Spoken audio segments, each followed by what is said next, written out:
इस कार्यक्रम के पुण्यार्चक हैं श्री जयेश भाई जसवंत लाल शाह, श्रीमती रूपाबेन शाह, श्री अर्पित वखारिया, श्रीमती अदिति वखारिया, कियारा वखारिया, जियान वखारिया, कुंजन गांधी, ईशा गांधी, ऋत्वी गांधी।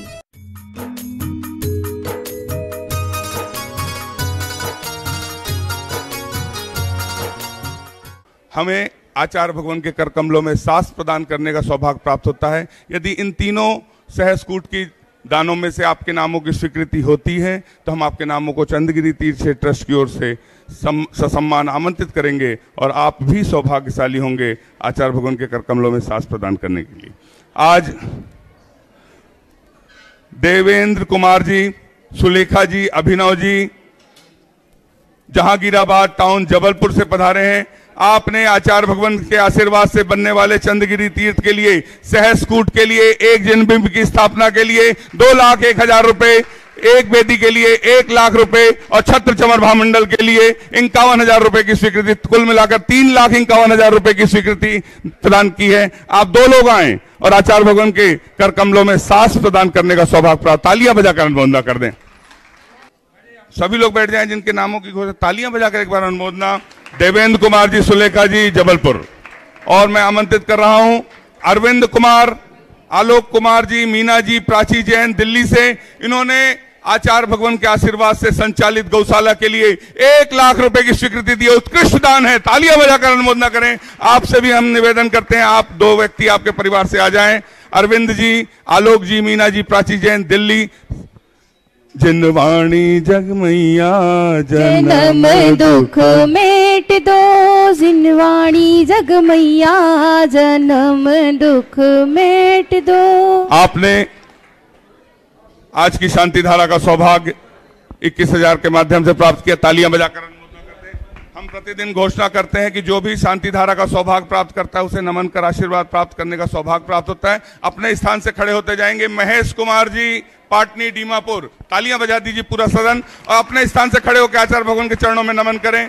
श्री ऋषभ जी, अजीत जी जैन वारासियोनी, श्री अभय जी कटारिया इंदौर, श्री सुशील जी, सतीश जी ब्रह्मचारिणी दीदी के परिवार से हैं, जरुआ खेड़ा। ब्रह्मचारिणी वीणा दीदी के परिवार से हैं, जरुआ खेड़ा। और सभी लोग जिन्होंने शांति धारा अभिषेक के अपने हाथों को जोड़कर नमन कर लें। सांसदान के अगले क्रम में मैं आमंत्रित कर रहा हूं श्री नरेश कुमार, अनिमेश जी, अरहम आरजो जैन, आमापारा धमतरी से आए हैं। आप आए आचार्य भगवान के कर कमलों में यहां से सामने से आकर यहां से आकर सांस प्रदान करें। हाँ, यहां से आकर सामने से हट जाए, थोड़ा बेटा हट जाइए। हाँ, जिनवाणी जगमैया जन्म। श्रीमती शशि प्रभा जी, मंजू जी जैन, शुक्रवारी सिवनी। आपने 11,000 के माध्यम से चंद्रगिरी को सहयोग दिया। आप भी आए आचार्य भगवान के कर कमलों में यहां से सांस प्रदान करने का सौभाग्य। तालियां बजाते चले, अनुदान की अनुमोदना करते चले। श्री अजय जी, हाँ ये शास्त्र लीजिए। हाँ, अभय जी, कपिला जी, कोमल चंद जी जैन, नोएडा दिल्ली। आपने भी शांति धारा के माध्यम से 21,000 रुपए की स्वीकृति दी। तालियां बजाकर अनुमोदना। आप भी आए आचार्य भगवान के कर कमलों में नमन कर आशीर्वाद प्राप्त करें। कोपरगांव जैन समाज यहां पर आई हुई है। अपने स्थान पर हाथ जोड़कर नमन करें। कोपरगांव जैन समाज। हाँ, सीता देवी जी, गंगवाल दुर्ग। आपने आचार्य भगवान के आशीर्वाद से बनने वाले चंद्रगिरी तीर्थ के लिए सोने की अंगूठी, मंदिर निर्माण में सोने का दान उत्कृष्ट दान कहलाता है। तालियां बजाकर अनुमोदन। सभी लोगों से निवेदन दर्शन करके अपना स्थान ग्रहण करें। हम सभी, हाँ, गौशाला में आपने 5100 रुपए की घोषणा की। नाम बताइए।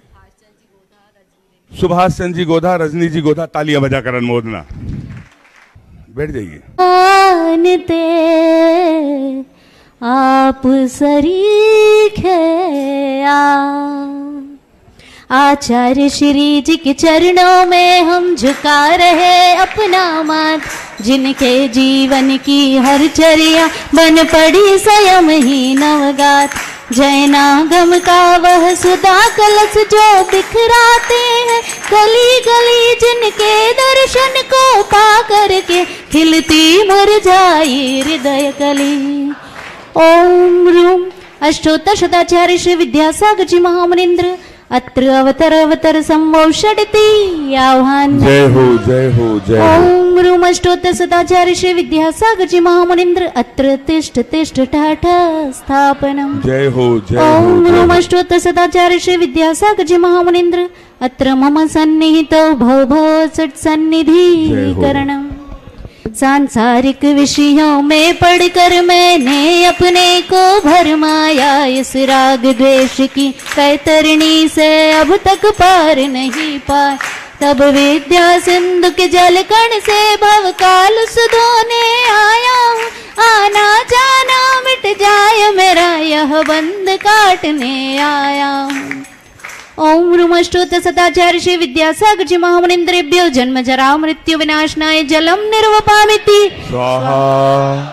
क्रोध निकोलाया। ओम रूमष्टोत्तर सदाचार्य श्री विद्यासागर जी महामुनिंद्रेभ्यो संसार ताप विनाशनाय चंदनम निर्वपामिति स्वाहा। चरणों में अर्पित अक्षत अक्षय पद मुझको मिल जावे, तब ज्ञान अरुण की किरणों से मम हृदय कमल भी खिल जावे। ओम रूमष्टोत्तर सदाचार्य श्री विद्यासागर जी महामुनिंद्रेभ्यो अक्षय पद प्राप्ति अक्षतान निर्वपामिति स्वाहा। मैं काम भाव विध्वंस कर मन सुमन चढ़ाने आया हूँ, यह मदन विजेता बन न सके यह भाव हृदय में लाया हूँ। ओम रूमष्टोत्तर सदाचार्य श्री विद्यासागर जी महामुनिंद्रेभ्यो काम बाण विध्वंसनाय पुष्पम निर्वपामिति स्वाहा। इस क्षुधा वेद्य समर्पित करके मैं तृष्णा की भूख मिटाऊंगा, अब और अधिक ना भटक सकूं यह अंतर्बोध जगाऊंगा। ओम रूमष्टोत्तर सदाचार्य श्री विद्यासागर जी महामुनिंद्रेभ्यो क्षुधा रोग विनाशनाय नैवेद्यम निर्वपामिति स्वाहा। देना तुम ज्ञान दीप की बाती से मम अंतर दीप जला देना। ओम रूमष्टोत्तर सदाचार्य श्री विद्यासागर जी महामुनिंद्रेभ्यो मोहांधकार विनाशनाय दीपम निर्वपामिति स्वाहा। इन अशुभ कर्म सब रिपुदल है, मैं इन्हें जलाने आया हूँ, इसलिए गुरु जी के चरणों में अब धूप चढ़ाने आया हूँ।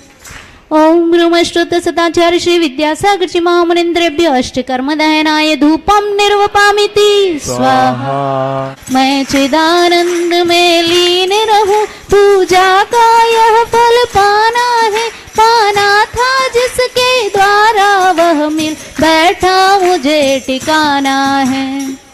ओम रूमष्टोत्तर सदाचार्य श्री विद्यासागर जी महामुनिंद्रेभ्यो महामोक्ष फल प्राप्ति फलम निर्वपामिति स्वाहा। ओम रूमष्टोत्तर सदाचार्य श्री विद्यासागर जी महामुनिंद्रेभ्यो अनर्घ पद प्राप्ति अर्घम निर्वपामिति स्वाहा। जगा है कैसे अनर्घ पद पा जाऊं यह अरुण भावना भाता, भावों की निर्मल सरिता में अवगाहन करने आया हूँ, मेरा सारा दुख दर्द हरो यह अर्घ बैठने लाया हूँ। है तपोमूर्ति है आराधक है योगीश्वर है महासंत है, भक्त कामना देख सके युग युग तक आगामी बसन। ओम रूम अष्टोत्तर सदाचार्य श्री विद्यासागर जी महामुनिंद्रेभ्यो समस्त आचार्य संघभ्यो अनर्घ पद प्राप्ति जयमाला पूर्णार्घम निरूपामिति स्वाहा। ओम नमः शुद्धेभ्यः। ओम नमः शुद्धेभ्यः। ओम नमः शुद्धेभ्यः। अहिंसा परमो धर्म की आचार्य गुरुवर श्री कुंद कुंद भगवान की, आचार्य गुरुवर श्री ज्ञान सागर मुनि महाराज की,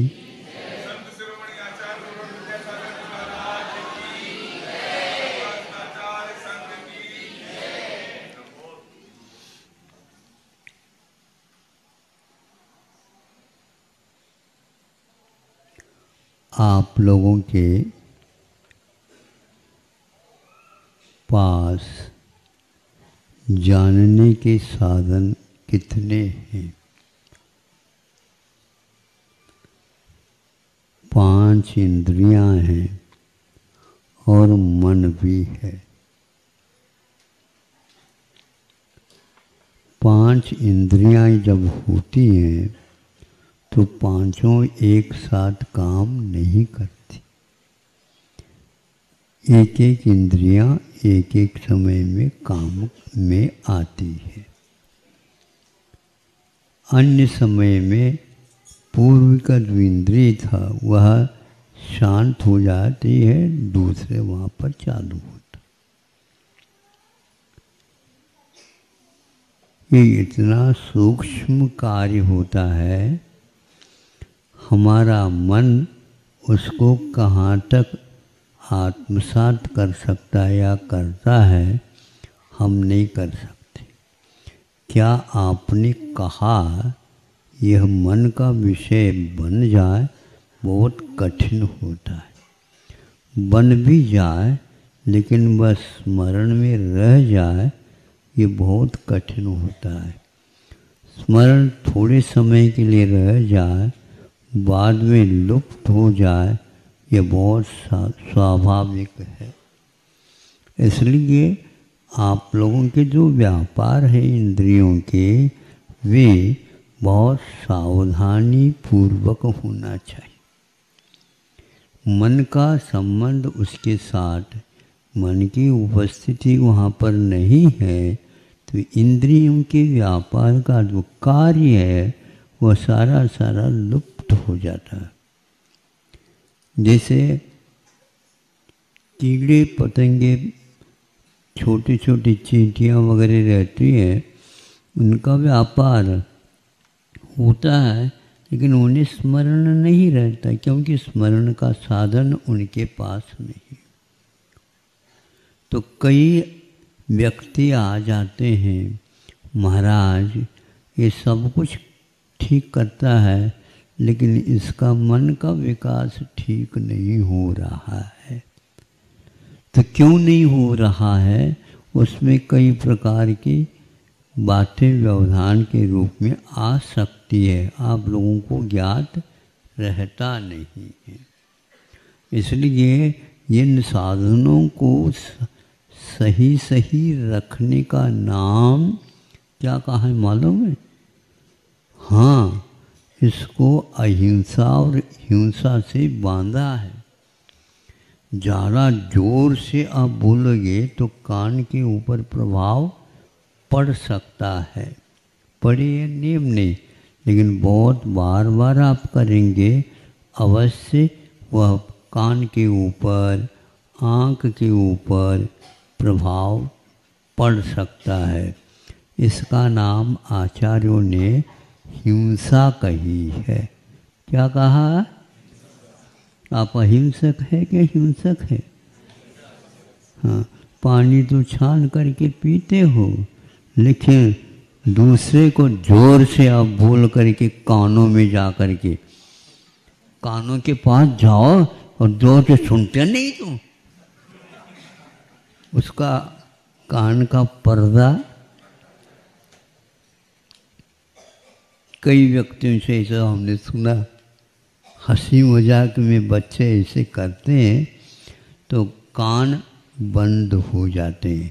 इसका नाम एक प्रकार से आचार्यों ने हिंसा कही। प्रमत्त योगात् प्राण व्यपरोपणम हिंसा। इतने उलट पुलट आप सोच लिए, उसके कारण भी मन के ऊपर दुष्परिणाम हो जाता है। फलस्वरूप वह एक प्रकार से पागल भी हो सकता है, पागल होने की ओर भी हो सकता है और दुनिया को भी पागल कर सकता। एक बार वह प्रभाव पड़ गया तो दवाइयाँ काम नहीं कर पाती, क्योंकि भीतरी जो ज्ञान तंत्र है उसके ऊपर प्रभाव पड़ा हुआ है। इसलिए बच्चों को भी ज़्यादा चिल्ला करके आप लोग मत कहा करो। साउंड के ऊपर आपका नियंत्रण रहना चाहिए, किंतु साउंड आपका होने के कारण अनियंत्रित ही आप सब रहते हैं, वो अच्छा नहीं। बड़े बड़े व्यक्ति जो चिंतनशील रहते हैं, लेखक रहते हैं, गायक रहते हैं, वो इस हा हुल्ला से कभी अपनी कला का प्रदर्शन नहीं करा सकते। एकदम शांत बैठिए, तभी काम होगा। और भी स्थान हैं जिन स्थानों में हम अपने प्राणों को बहुत अच्छे ढंग से सुरक्षित रख सकते हैं। कल या परसों आयु कर्म के बारे में हमने कहा था, आयु भी प्राण है। आयु यदि प्राण है तो प्राण के बिना जीवन नहीं चल सकता। इसलिए बहुत ही व्यवस्थित अपना काम होना चाहिए। आप 1000 व्यक्ति एक साथ बोलो तो भी व्यवधान उपस्थित नहीं होगा, क्योंकि वहाँ पर स्वर के साथ, व्यंजन के साथ और एक प्रकार से लयबद्ध क्रम से कार्यक्रम होता रहता है। उसके लिए टिकट लगता है, समझे? यहाँ पर कितनी टिकट लेकर के आए हैं आप लोग? यहाँ पर बैठने के लिए भी आपको टिकट लग सकता है, क्योंकि इस प्रकार के बात करते हैं वह इस प्रकार घर कर जाती है, तो वह हमेशा हमेशा याद स्मरण में रह जाता। आपको खर्च भी नहीं करना है, किंतु केवल नियंत्रण रखना बहुत महत्वपूर्ण बात है। जैसे जैसे महत्वपूर्ण कार्य होते हैं, वैसे वैसे यह प्राणों की व्यवस्था के साथ ही चलती है। उसमें हमें ज़्यादा कुछ खर्च करना नहीं होता, किंतु नियंत्रण रखना होता। और नियंत्रण रखते हैं तो अपने आप ही सब काम होता है। मैं जब छोटा था उस समय की बात कहता हूँ, कहीं जा रहे थे तो गाड़ी में बैठा था, तो वह सब लोग बैठ गए पीछे।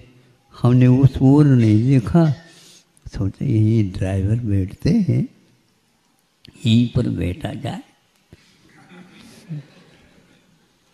जब ड्राइवर आ गया, मेरी ओर देख करके, पहले तो उसने कुछ कहा नहीं, किंतु बाद में कहा, देखो यहाँ पर आप बैठे हैं, कुछ बोल नहीं रहे, बिल्कुल ठीक है, लेकिन मैं गाड़ी चलाऊंगा उस समय व्यवधान हो जाएगा। आप ही बताओ, व्यवधान होता है क्या नहीं होता है? तो हमने टिकट ले लिया है, हमने पैसा दे दिया है, तुम्हें ड्राइविंग करना है, तुम्हें भी पैसा मिलता है, मुझे कुछ नहीं कह सकते। हाँ, वो नीचे उतर करके चल दिया। पूरे के पूरे गाड़ी के जो सीटें, व्यक्ति कहने की ये क्या कर दिया आपने? हाँ, ये क्या कर दिया? मैं स्वतंत्र हूँ, मैंने टिकट लिया है, तुमने भी टिकट लिया होगा, हमने भी टिकट, हमारे ऊपर आपका कुछ नहीं चल सकता। ये सारा का सारा मामला कहाँ तक जाएगा आप बताओ? एक व्यक्ति यदि असंयम करता है तो पूरा असंयम का वातावरण बन जाता है। आप लोग अपने घर को संभालो। ये संभालना बहुत कठिन होता है क्या नहीं? हाँ महाराज, ये बहुत कठिन होता है। पहले समझते थे हम सब ठीक ठाक कर लेंगे। ठीक ठाक कैसे करेंगे? ठोक ठाक करके करोगे क्या? कैसे करोगे मुझे बताओ। इसलिए आपके परिवार का वातावरण शुद्ध होगा। अपने इंद्रियों को आप व्यवस्थित रखिए, अपने सोच भी व्यवस्थित रखिए, अपनी बोल चाल भी व्यवस्थित रखी है। आचार्यों ने कहीं भी नहीं लिखा तुम बोलो। इतना अपार शास्त्र लिखा गया है, वहाँ पर कहीं भी नहीं कहा गया तुम बोलो। लेकिन उन्होंने ये कहा यदि बोलते हो तो असत्य न बोलो।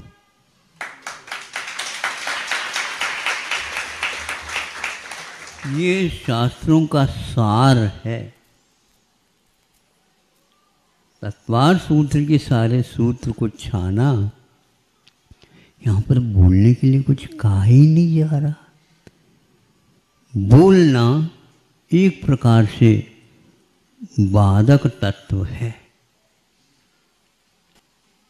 विज्ञान जो छात्र विज्ञान को देखा है उसको ये बात समझ में आ सकती है। वो ये लिखा गया है कि बोलना है तो असत्य नहीं बोलना। बोलने से क्या होता है तो मैं बताना चाहता हूँ। शास्त्र में ये लिखा गया, आकाश में सारे के सारे अपनी व्यवस्थाएं हैं। जैसे रेखा खींचते हैं ना आप लोग, उस प्रकार आकाश के प्रदेशों की पंक्तियां हैं। और जो कोई भी वस्तु इधर की उधर, उधर की इधर, नीचे से ऊपर, ऊपर से नीचे आदि आदि होते रहते हैं, वो सब अपने सीमा से ही गुजरते हैं। तो यह आपका जो वचन है या बोल है, यह भी एक वस्तु है। और यह वस्तु जितनी तेजी के साथ आपने बोला है, उतनी ही तेजी के साथ ब्रह्मांड को पार कर जाता। यहाँ से लेकर के लोक का अंत जहाँ तक नहीं होता, वहाँ तक उसकी गति हो सकती है और होती है। और उन पंक्तियों में, उन आकाश के प्रदेशों में छोटे छोटे त्रस्त भी हो सकते हैं, स्थावर जीव भी हैं, भरे हुए हैं। उनमें से यह आपकी शब्द की यात्रा हो रही है। उसको धक्का लगने से कई जीवों की वहाँ पर मृत्यु संभव है। आप चाहते थे क्या? नहीं, लेकिन विवेक के अभाव में, इसलिए आचार्य नहीं, सारे सामान्य साधु भी बोलना नहीं चाहता, क्योंकि शास्त्र में कहीं बोलने के लिए कहा ही नहीं। प्रत्युत्तर देना तो बहुत दूर की बात है। शांत रहना, इसमें अहिंसा तत्व की आराधना होती है। और थोड़े से भी अशांत हो जाना, कि शरीर को हिलाने वाले भी चीज भीतर उत्पन्न हो सकती है। बड़ी व्यवस्थित यह शरीर की संरचना होती है। आजकल के जो ये रोगों की बात सुनता हूँ, तो क्या होने जा रहा है यहाँ पर? ये सारे अनियंत्रण से हो रहा है। खान पान से भी, साउंड से भी, शब्द को भी विज्ञान ने प्रदूषण स्वीकारा है। फिर क्या करना, उसको छान लो, जैसे पानी छानते हो, फिर इसके उपरांत पीते हो, उसी प्रकार बोलो तो कहाँ नहीं गए बोलो, लेकिन उसको भी छान करके फिर बाद में बोलो। छान करके बोलो का मतलब असत्य न बोलो। वचन को बंद करो, इसके लिए गुप्तियां आती हैं। मन में सोचो नहीं, मेरा मन है मैं कुछ भी सोच सकता हूं, पागल हो जाओगे। सोच नहीं सकते आप, भयंकर रोग हो सकता। जो ज़्यादा चिंतन करता है, मन के ऊपर प्रभाव पड़ता और रक्त संचार के ऊपर सबसे ज़्यादा भार पड़ता। काय के द्वारा इतना संचालन नहीं होता और धक्का नहीं लगता जितना कि हम बोलते हैं। और बोलते हुए और उसके साथ सोचना भी पड़ता है, तो सोचते हैं और बोलते हैं, इसमें रक्त संचार में गति होने से वह निश्चित रूप से बहुत जलता है। जैसे इस प्रवास में हमारा पेट्रोल बहुत जला। क्यों जला?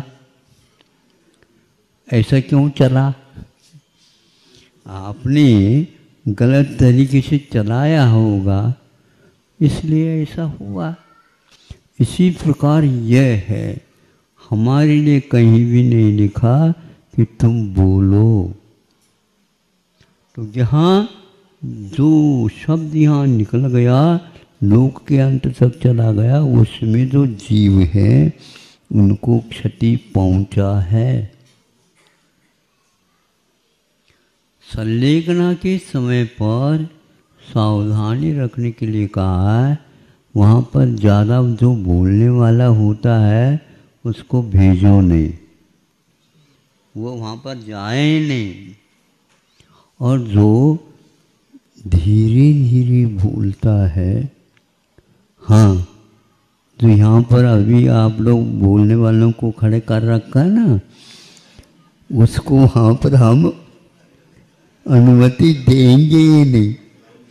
तुम केवल उस संलेखना में जो लीन है उसके दर्शन भर कर सकते हो। उसके साथ तो बोलना, पैसे भी कितने भी खर्च कर लो, आप भले ही दबाव किसी के ऊपर डालो, आप माइक के ऊपर भले दबाव डालो, वहाँ पर तो जा नहीं सकते। क्यों नहीं? क्योंकि वह एक एक मास हुआ है, भोजन भी नहीं और पानी भी नहीं, तो वह बोली से उसके कान एकदम झन्ना जाएंगे। इसलिए वो भी बोलो तो बहुत कम बोलो, मृदु बोलो, प्रिय बोलो। हाँ, आप सुन रहे हैं, आपके लिए नहीं पूछ रहा हूँ, किंतु संलेखना में जो शपक रहता है उसको पूछा जाए जा करके, ठीक है, ठीक है, ठीक चल रहा है। अरे भैया, ऐसा तो बोल नहीं सकते। वहाँ पर प्रशिक्षण लेना पड़ता है, तब कहीं जाकर के आपके लिए, जैसे आकाशवाणी में बोलते हैं ना, हाँ, ऐसे शब्द, ऐसे अक्षर अक्षर प्रस्फुटित होते हैं। बहुत धीमे बोलते हैं, बहुत जोर से नहीं बोलते, लेकिन सबको स्पष्ट सुनने में आता है। आप लोगों को सुनने में आ रहा है? तो बहुत ज़्यादा जो है यह करंट देने की कोई आवश्यकता नहीं है। इसलिए आपको प्रशिक्षण लेना अभी बहुत आवश्यक है। और एक आध बार ताली बजाना तो ठीक है, बजाने के लिए नहीं कह रहा हूँ। एक आध बार तालियां बजाना तो ठीक है, किंतु तालियां ये तो हर बात पर तालियां बजा रहे, तो फिर तालियों का मजा ही तो बात हो। हाँ हाँ, मात्रा तो रखो ध्यान, अति मात्रा से उसका जो स्वाद है वह कम हो जाता है। तो अपने जीवन को जो प्राणमय है, प्राण वाला है, उसको प्राणों को सुरक्षित हमेशा रखना चाहिए। जितनी आप उसकी साफ सुथरी व्यवस्था करोगे उतनी ही वह एक प्रकार से हमें लाभ देगा। तो आप आज समझेंगे, कल जो आने वाले हैं, आज के जो आने वाले चले जाएंगे, लेकिन यहाँ पर इस ढंग से लिख दो, अभी 9 बजे तक वहाँ पर मंदिर में तो जाओ, किंतु महाराज जी के पास यदि दर्शन के लिए जाते हैं तो कोई बाधा नहीं, किंतु वहाँ पर बैठो नहीं, बैठे में मान लो तो भी आप बोलेंगे नहीं वहाँ पर। सुन रहे हैं? हाँ, मौन से सुनो और कान से सुनो, मौन से बैठे रहो, कोई कुछ नहीं होगा। लेकिन यहाँ पर बैठने से, जैसे मुझे उसने गाड़ी में से भैया तुम पीछे जाओ ऐसे ही आप लोगों के लिए भी यहाँ से नहीं है, तो आप लोग यहाँ पर बैठो, हम दूसरे ऊपर क्यों और भी तो कमरे हैं, वहाँ पर बैठ करके हम अपने काम से निकाल लेंगे, उसमें कोई बाधा है ही नहीं। हाँ? देख लो, हमने तो कह दिया। हाँ हाँ हाँ हाँ, ये तो आप लोगों को जबरदस्ती तो नहीं किया है। हाँ हाँ, मतलब जबरदस्ती वहाँ पर महाराज जी जो है नियम लागू कर रहे हैं, ऐसा नहीं। हमारे यहाँ ऐसा होता है। हाँ हाँ, व्यवस्थित हम अपने आप को नहीं, आप लोगों के लिए हाँ व्यवस्थित करिए, ताकि किसी भी आप देखो तो लो इसका क्या आनंद आता है। हाँ, आगे भी बच्चों को बोलने की आवश्यकता नहीं पड़ेगी, बच्चा समझ लेगा। जो बहरा है, गूंगा है, नहीं समझे, वो भी समझ लेगा। फिर आंखें लाल करने की भी कोई आवश्यकता नहीं, आंखों में वैसे लाली कम है। आंखों में यूं देखते हैं डॉक्टर लोग, अरे खून तो बहुत कम है लेकिन बहुत लाल होते हैं ये बच्चों के ऊपर बहुत लाल होते हैं, खून तो है ही नहीं। ऐसे क्यों? तो वो क्रोध का परिणाम। इसलिए आप लोग अपने आप को शांत बनाओ। सम्यक दर्शन की भूमिका शुभलेशा के साथ बताया है। सम्यक दर्शन प्राप्त करना है ना, तो जिस भूमिका में वह प्राप्त होता है वह भूमिका हमेशा बनाए रखो। नहीं है तो वह कभी भी आपके पास नहीं आ पाएगा। इसलिए आप अपनी हानि को देखो और लाभ को भी देखो, इतना ही पर्याप्त समझता हूँ। बहुत कुछ विषय आपके सामने रखा है, शास्त्र का है, इसलिए शब्द के द्वारा भी प्राणों को क्षति पहुँच सकती है, पहुँचती है, उससे हिंसा का कार्य घटित होता है। हम अहिंसक है तो ऐसे शब्द नहीं बोल सकते, बोलते हैं तो आप पाप से बच नहीं सकते। पाप से बच नहीं सकते तो दुख में आपको रुलना ही पड़ेगा। इस प्रकार के दुख से बचने के लिए ये इतना आपको संयम रखना पड़ेगा कि सारे जीवों में मनुष्य ही एकमात्र पूर्ण संयम का पालन कर सकता है, इसलिए आपके सामने ये रखा। और कोई भी जीव है जिसके पास मन नहीं है तो उनके पास संयम नहीं आ सकता, और आप यदि इसका पालन नहीं करते हैं तो उसका कोई मूल्य नहीं है।